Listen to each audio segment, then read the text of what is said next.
ये देखो जी, इसे कहते हैं पहाड़ में खैना।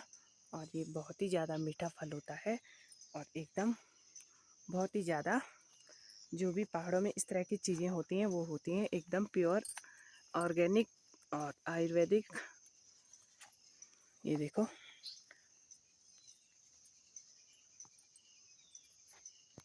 और ये देखो पक पक के कितना सारा ढेर लगा हुआ है नीचे। तो आज काफ़ी समय बाद जो है खैना खाया है, स्कूल टाइम के बाद से। सिर्फ आज मिला इसे खाने के मौका। स्कूल टाइम पे हम लोग बहुत ज़्यादा खाते थे,